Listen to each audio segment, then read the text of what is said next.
These hills are as tough climbing as the mountains are. We have to hike through a very rough terrain.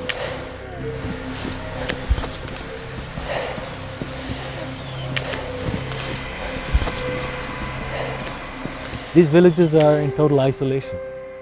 One wall of this valley are the Ganesh Himals, the Himalayan mountain. And the other side of that would be Tibet. This is very, very difficult terrain. It's brutal living here. People here were considered cavemen, or what they call people of the jungle, and were looked down upon. Nobody wanted to come up the hill to help them. No government support was here. A lot of these folks have absolutely nothing, and no one seemed to care for them.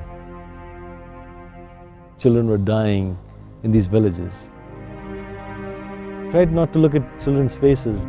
Sometimes the kids are too far gone. You can't save them. I don't see any signs of a secondary infection. That's much. There's such a thing as altruism. There are people who just like to do things for others. It's the heart more than anything. You just have that passion to go help people.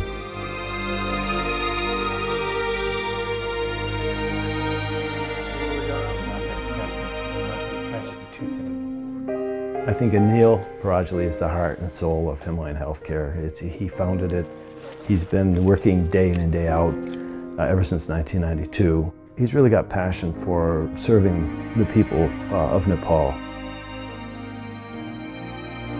At the core of Anil, I think one of his basic tenets in life is just a pure democracy. For instance, you see with the blacksmiths, the commies, that he's educating them where they hadn't been educated before.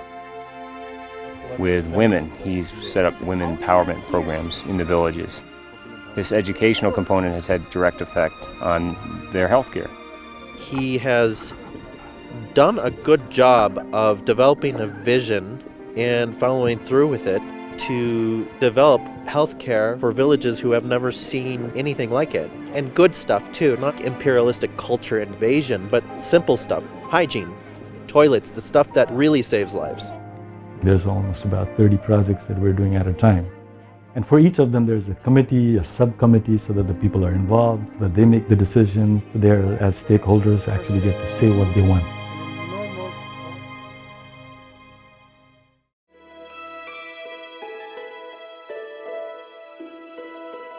Every village we go into, we see these big banners when we come into the village, and it says, "Welcome Anil," in big letters, and then in small letters, "and his friends." So I think Anil is universally very well respected and liked in all these villages. He has good vision, and he's a kind-hearted man, and he loved the people coming and going. Several times, many times, more than 200 times he walked through this way. Lot of NGO and INGO in Nepal, but they did not succeed. But HHC does it, so HHC is a very successful organization. The mission is very simple, it's just help people help themselves. We're not doing any rocket science. I've not created any of these things in my head, really. But the passion and the emotion, yes, definitely. That's key ingredient in doing all this, because without that, it's not going to work.